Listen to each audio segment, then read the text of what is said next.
Well, Chris, I'm very much afraid that an awful lot of people are looking at bonds right now. In fact, apparently there's a lot of interest in corporate bonds. And a lot of the people who've taken the money out of the stock market are saying, well, maybe corporate bonds are the place to go. What do you think about corporate bonds? Well, just as an example, over the last month, we've seen the U.S. $10, 10-year Treasury note move from a yield of 3.20 up to 3.84, close to 3.82 this morning. That is a significant move. Now, what the real market is telling us is that they're not happy with what's going on. In order for yields to go up, people have to be selling, because when yields go up, the bonds go down. And hold that thought for just a moment, Bob. We'll be right back here.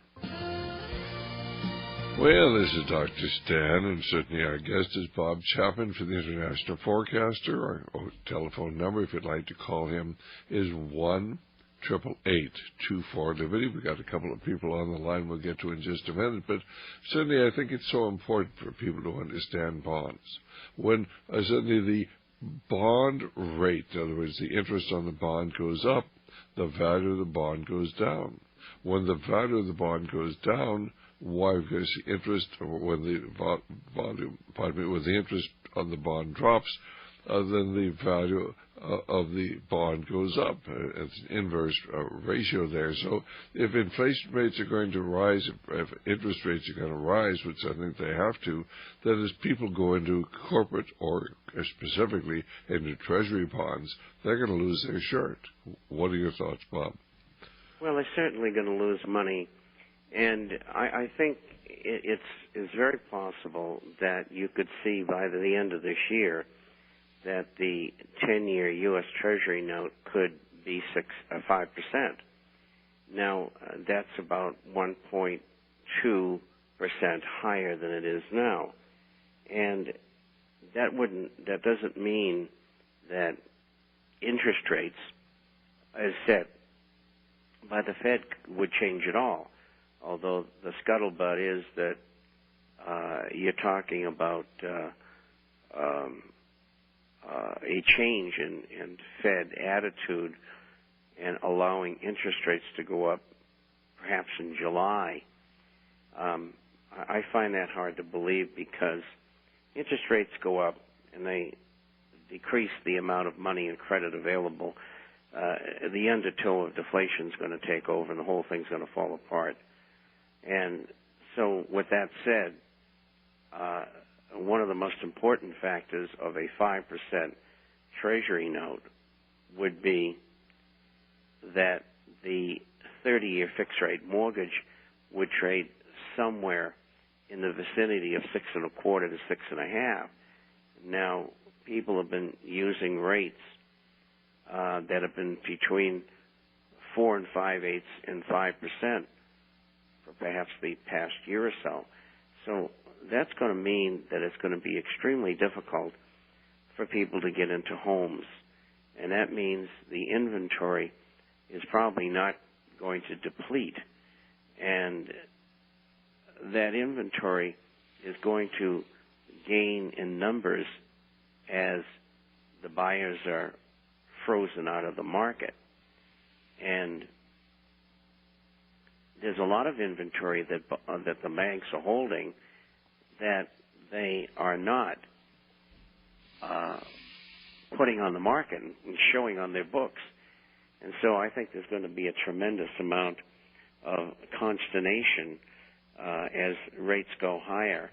And I think the government's going to be hard-pressed to be able to continue to even issue subprime mortgages in that kind of environment. So I think that's going to be a very heavy load on that particular aspect of the market. And, of course, the banks are not going to lend. I mean, lending's off 18% year on year. And they're going to they're going to continue with that policy. And so what's that going to do? It's going to strangle business.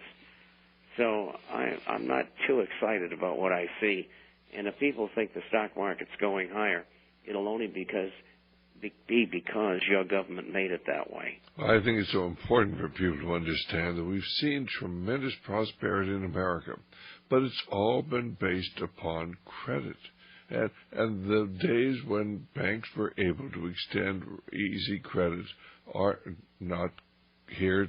I don't think they're coming back again. So I think the tremendous prosperity, simply borrow money, make money, borrow more money, make more money, easy come, easy go, I think those days are gone forever. And I think it's only a matter of time before the day of reckoning comes, and of course we're going to see a crash in the commercial property market. We're going to see so many big housing developments go down. Right now, almost 300,000 people are losing their homes every single month. And of course, a lot of those, as Bob said, are being held off the market because they put those on the market. Why would drive prices down even more? And the tragedy is certainly the new home construction is down. The home building market, the commercial property market is off. They're closing down a lot of the big projects there in Las Vegas. Certainly, some of the major casinos there are losing large amounts of money. And if they're in a cash position, they're all right, but if they're doing it on borrowed money, they're in real trouble. Hang on, we'll be right back in just a moment with Bob Chapman.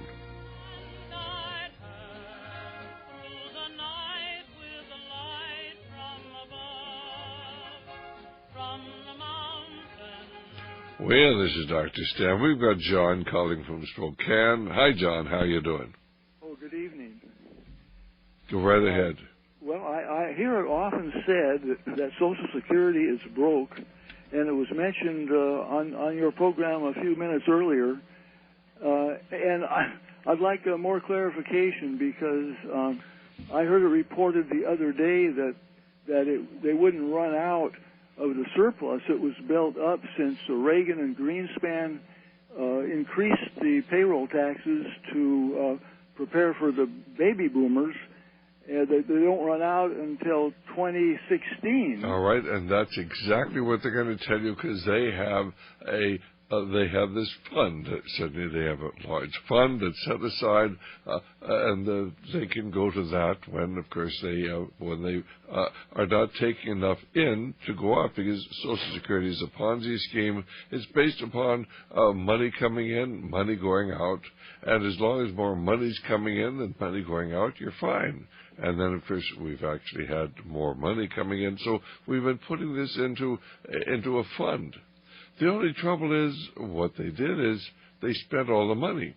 And then, of course, they put federal IOUs into the fund. So when they say there's a large fund there, that's correct. There's a large fund made of government IOUs. Where is the government coming up with the money to pay off the IOUs? Well, supposedly the surplus that was built up are in the form of special bonds. They are, but who's responsible for the bonds? Well, the government. But that's right, but they don't have any money. They're having to go out and borrow on the open market to pay off those bonds. In other words, they're having to borrow from other countries, and what happens when those other countries just quit buying our bonds? This is the story that they're not telling you. That's what's happened to Medicare. That's why they had to get through the Medicare bill. It's a Ponzi scheme, and it went belly up a year and a half ago. And they went into the trust fund, and of course there's no money there, the government bonds, but the government doesn't have any money. The government, I realize they don't want to honor the bonds, and I don't know why. No, they are honoring bonds. They're going out and borrowing money from other countries to honor the bonds. No, they don't have to honor the bonds until 2016. Yes, when the money coming in won't equal the money going out. No, you don't understand. They have to honor the bonds now because, of course, they've gone to them. The Social Security says we want our money, and government says fine, we'll go out and borrow it. but they're having to borrow the money. They don't have the money. And what they're telling you is simply a lie. But a lie told, and most people will believe it. Believe me, they're having to borrow this money on the open market. Just hang on here. Well, this is Dr. Stan. Our guest, of course, is Bob Chapman. Our telephone number, 1-888-24-LIBERTY or 464-8295.